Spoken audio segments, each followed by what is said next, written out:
All right, guys, today we're talking about regional differences in the United States during the antebellum period. Now, the antebellum period might be a word that you're not familiar with, or at least antebellum. Antebellum really just means before the war. If you've ever played like poker, before you play a hand, you have to put a little bit of money in to say, or chips, to say that you want to play that hand. And we call that the ante. That happens before. So antebellum is before the war. Okay, so regional differences before the war, because really it's these differences that are going to push us closer and closer and closer to the Civil War.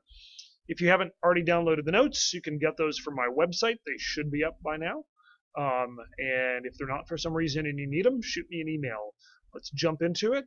Now, today's, I will mention, is basically we're going through a chart. This is not the most interesting story. We're comparing and contrasting differences among the regions. And hopefully you can get it all filled in and taken care of. So the first region that's going to lead to a little bit of difference is the geography itself, like what's going on in the landforms and that. So in the north, you've got a lot of rivers, you've got harbors, which if you think about it is going to lead to transportation. We've got shipping. A lot of trading is going to happen up in the north. Down in the south, there's fertile land. We have lots and lots of farmland, but that's of course going to lend us to more of an agricultural type of a society. In the west, they're learning that there are lots of land. There's a lot of land there. There's fertile land, just like in the south. There are mineral deposits. You're going to find some gold and other things like that. And you can see that there are going to be some big differences here. That leads us directly to the differences in economic activity. Up in the north, you've got industry, you've got finance, you've got money coming in from shipping, just like you would expect when you have a lot of rivers and harbors. Both the South and the West are going to be all about agriculture, but if I were going to point out something specific about it, I'd say the South is agriculture for cash, specifically to survive, specifically to make money, cash crops. In the West, this is subsistence agriculture. Like, we're just trying to live at this point. We're not trying to get rich. We just don't want to die. So that's the difference.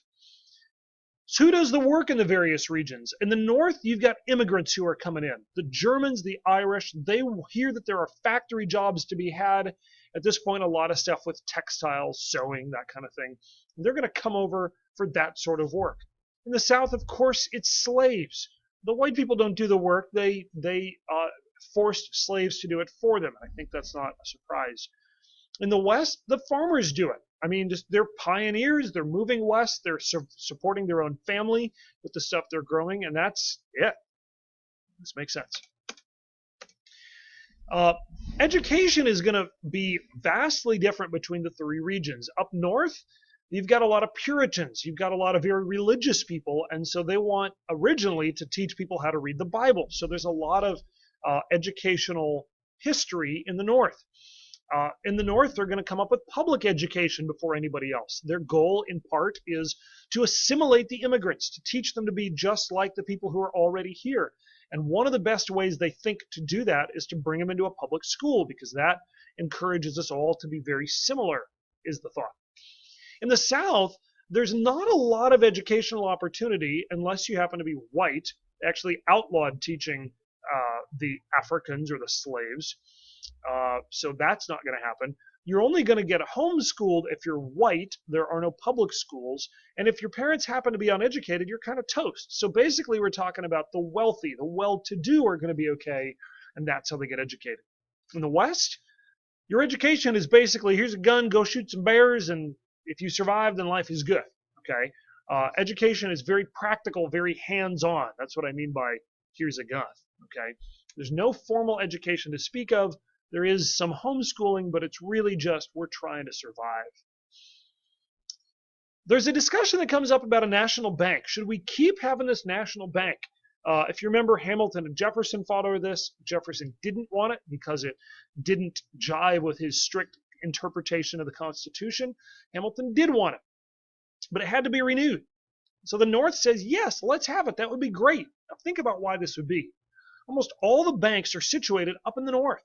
They love the idea of continuing to have some kind of financial power over everybody else.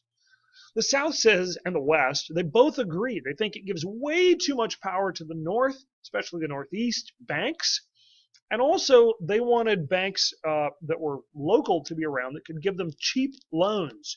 And the banks up in the north weren't going to do that for the south.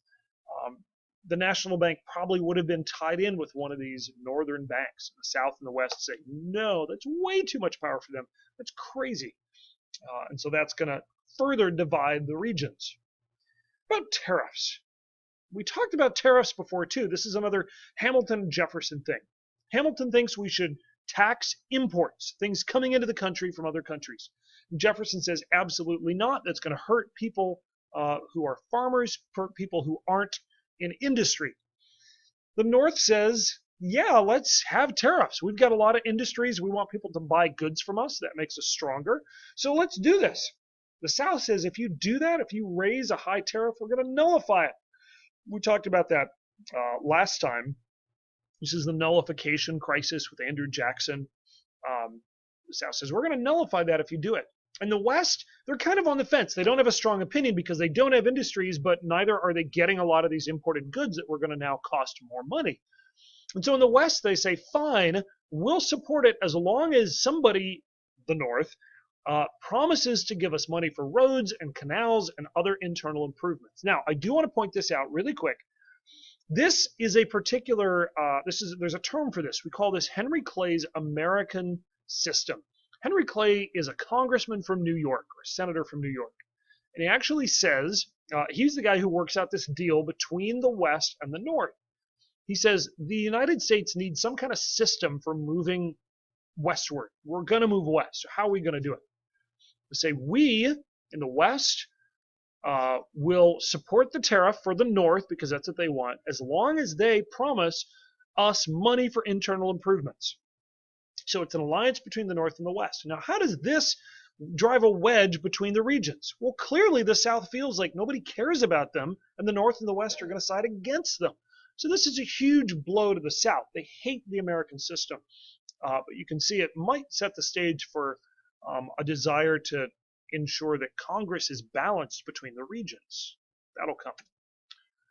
And it says, we said it alienated the South, and that's very much true.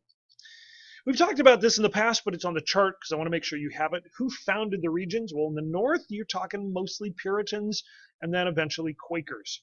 In the South, you're going to have a lot of planters who are coming along, and they want to raise crops and get rich, so that's why they're coming there. The West, of course, is people moving from both regions out to the West.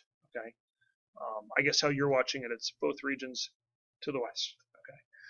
Okay, that's who founds those various regions. Most people in the North lived in towns and cities. Remember, a lot of those New England towns are actually centered around a church. And maybe even schools to some degree. And so everybody lives around those in towns. But in the South, the plantation is the center of the world for those folks. So everybody lives around the family farm rather than around a town. Out in the West, you just live in the middle of nowhere. You live where you can find a comfortable spot. You build a log cabin there, maybe a dugout house on the side of a hill, and you just go. You just live, and that's how it is. Okay. So all this is showing us these people are really drastically different. Somebody who lives in the West versus somebody who's in the South, very different lifestyle. Somebody in the South, somebody in the North, they have no concept of how this other side lives. Okay, so this is going to continue to drive a wedge. This one might blow your mind a little bit. Did most people own slaves? The answer is no, no, and no. Because even though, yes, the South had a lot of slaves, most slaves were owned by just a select few rich people. Okay, a small percentage of rich people owned the vast majority of the slaves. Slaves were expensive. The way that they looked at it was that slaves were basically farm equipment. Well, not every farm today owns a combine or a huge tractor. That's kind of the way they looked at slaves. And I know that's very unfortunate and that's very racist. That's how they did it. Now, does that mean that the North and the West weren't racist? No, by no means. There definitely are racists in all regions, and there are people in all regions who supported slavery. But I just want to make sure you know that not everybody owned slaves, even in the South. It's a minority of people who actually owned them. Okay. That is what we did in class. If you have any questions about any of that stuff, you can email me at ngallion@greermiddlecollege.org. And as always, I'm more than happy to help you out whenever you have questions. I hope this is helpful to you. I hope you do well, and I'll see you next time.